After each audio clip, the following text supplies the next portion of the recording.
India AI impact summit 2026 जिसकी शुरुआत 16 फरवरी 2026 को नई दिल्ली में हुई थी, उसका औपचारिक उद्घाटन 19 फरवरी 2026 को भारतीय प्रधानमंत्री के द्वारा किया गया। इसी दौरान प्रधानमंत्री ने भारत के मानव विजन को भी प्रस्तुत किया। ये मानव विजन क्या है और ये किस प्रकार से ग्लोबल एआई गवर्नेंस को स्थापित करने में केंद्रीय भूमिका का निर्वहन कर सकता है, इसी टॉपिक पर आज हम चर्चा करने वाले हैं। सबसे पहले मानव की फुल फॉर्म को जान लीजिए। मानव की फुल फॉर्म क्या होगी? मानव की फुल फॉर्म में अगर आप M4 देखें तो M4 मतलब होगा मोरल एंड एथिकल सिस्टम। ठीक है। A4 क्या होगा? A4 होगा अकाउंटेबल गवर्नेंस। N4 क्या होगा? नेशनल सॉवरेनिटी यानी राष्ट्रीय संप्रभुता। A4 क्या होगा? Accessible and inclusive. और V4 क्या होगा? Valid and legitimacy. Legitimate. Legitimate. ठीक है। अब इसका मतलब क्या है और ये किस प्रकार से ग्लोबल एआई गवर्नेंस को रेस्पॉन्सिबल और डेमोक्रेटाइज करने में विशिष्ट भूमिका का निर्वहन कर सकता है, ये जानना आपके लिए बहुत इंपॉर्टेंट है। लेकिन उससे पहले इस बात को विशेष तौर से ध्यान में रखिएगा कि दृष्टि संस्थान ने आपकी जीएस की तैयारी को पूरी तरह से करवाने के लिए आप घर बैठकर ही जीएस की तैयारी कर सके, इस बात को ध्यान में रखते हुए एक कोर्स लॉन्च किया है, GS studio foundation live online course. ये मात्र 24,999 में आपकी जीएस की तैयारी को मात्र 14 महीने में पूरा करा देगा।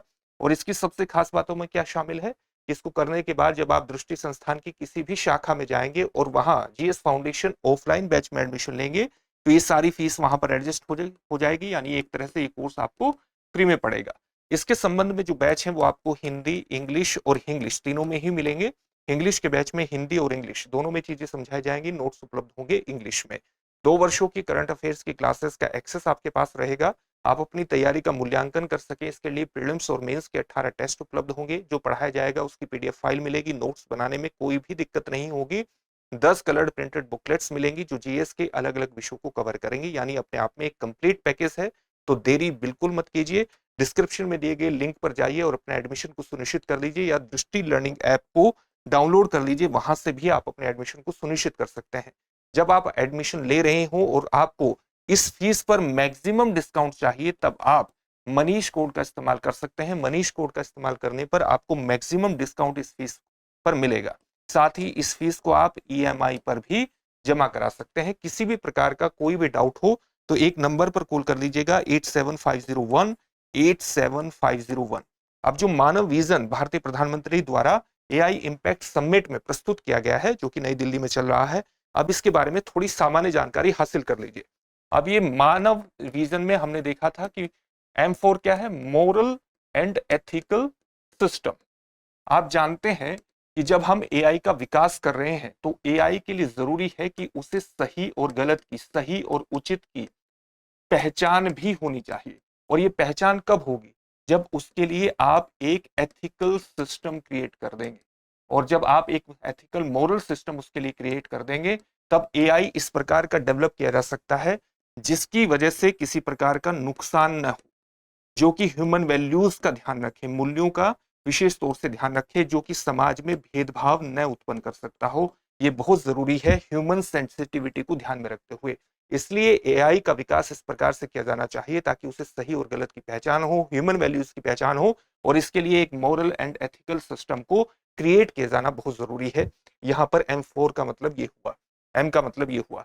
दूसरा था A यानी अकाउंटेबल गवर्नेंस। आप जानते हैं कि अगर हम एआई का विकास कर रहे हैं तो उसके लिए बिल्कुल स्पष्ट नियम होने चाहिए, उसके लिए बिल्कुल पारदर्शी नियम होने चाहिए, ताकि अगर वो किसी भी प्रकार से कोई गलत काम करता है, एआई के माध्यम से कोई गलत काम होता है या किसी व्यक्ति को नुकसान होता है तो उससे एक जवाबदेही भी डेवलप की जा सके। किसकी जवाबदेही होगी? इसकी एक पूरी व्यवस्था होनी चाहिए। और इसलिए एआई पर इसको डेवलप करने के अंतर्गत एक सरकारों की और संस्थानों की निगरानी की आवश्यकता, उनकी मॉनिटरिंग की आवश्यकता भी बेहद जरूरी है। तो ये ए का मतलब हुआ, अकाउंटेबल गवर्नेंस एआई के संदर्भ में एस्टेब्लिश करने का मतलब ये हुआ। तीसरा मतलब हमारा क्या था? तीसरे मतलब के अंतर्गत हमने देखा था कि एन फॉर नेशनल सॉवरेनिटी यानी राष्ट्रीय संप्रभुता, नेशनल सॉवरेनिटी। इसका मतलब क्या हुआ? इसका मतलब ये हुआ कि एआई के अंतर्गत बहुत बड़े डेटा सेंटर्स डेवलप होंगे, बहुत बड़े डेटा का इस्तेमाल होगा, डेटा उसी का होगा जिस व्यक्ति ने वो डेवलप किया है या जिस संस्थान ने या सरकार से संबंधित है। यानी जिस व्यक्ति से और सरकार से डेटा जुड़ा है उसी पर उसका मालिकाना हक भी होगा। और जब इस डेटा की सुरक्षा की बात आएगी तो ये डेटा किसी दूसरे देश में ट्रांसफर नहीं होना चाहिए, क्योंकि अगर ऐसा होगा तो ये नेशनल सॉवरेनिटी को, राष्ट्रीय संप्रभुता को भी प्रभावित कर सकता है। इसलिए डेटा की सुरक्षा करना बेहद जरूरी है और डेटा की गोपनीयता को बनाए रखना भी बेहद जरूरी है, क्योंकि वो नेशनल सॉवरेनिटी से जुड़ा हुआ मुद्दा है। N4 मतलब ये हुआ। इसके अलावा A4 फिर ए आता है उसमें, उसका मतलब क्या हुआ? Accessible and inclusive. आप जानते हैं कि एआई के डेवलपमेंट में उन कंपनियों, हाईटेक कंपनियों के पास कहीं ना कहीं एज है जो कि पहले से इस पर बहुत बड़े स्तर पर काम कर रही हैं।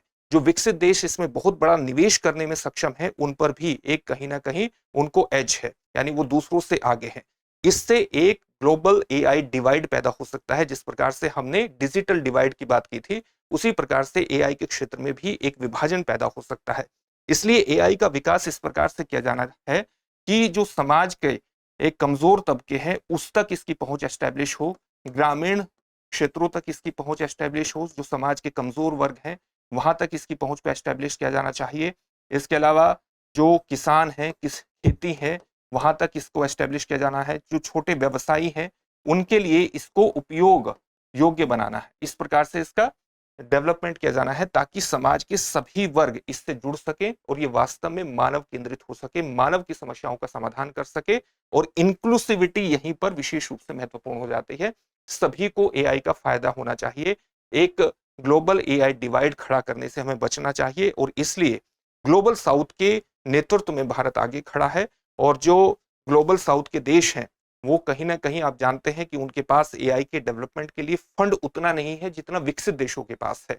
इसलिए जो ग्लोबल साउथ और ग्लोबल नॉर्थ है उसके अंतर्गत एक डिजिटल डिवाइड खड़ा ना हो, इस समिट के माध्यम से भारत ग्लोबल साउथ का प्रतिनिधित्व भी करने की कोशिश कर रहा है।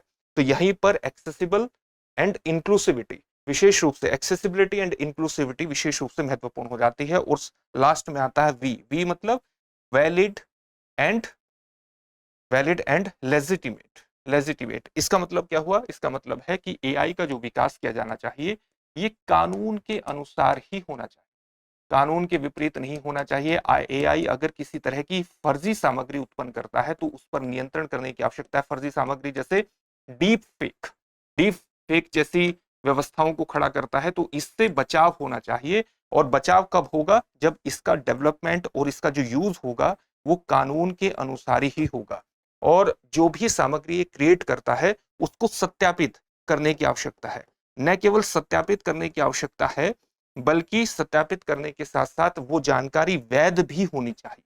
ठीक है, यानी कानून के अनुसार एआई का डेवलपमेंट किया जाना चाहिए। तभी हम इसको डेमोक्रेटाइज बना सकते हैं, तभी हम रेस्पॉन्सिबल एआई को क्रिएट कर सकते हैं।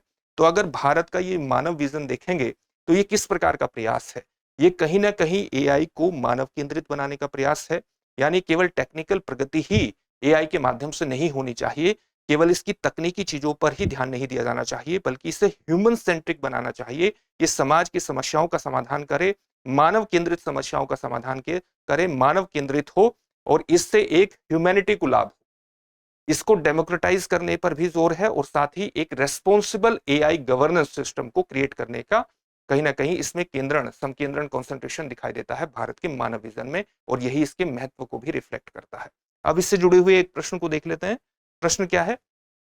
भारत द्वारा प्रस्तुत मानव विजन किस क्षेत्र से संबंधित है? आपके सामने ऑप्शंस हैं: कृषि, कृत्रिम बुद्धिमत्ता यानी आर्टिफिशियल इंटेलिजेंस, अंतरिक्ष या रक्षा। इस प्रश्न का उत्तर कमेंट बॉक्स में कमेंट करके जरूर दीजिएगा।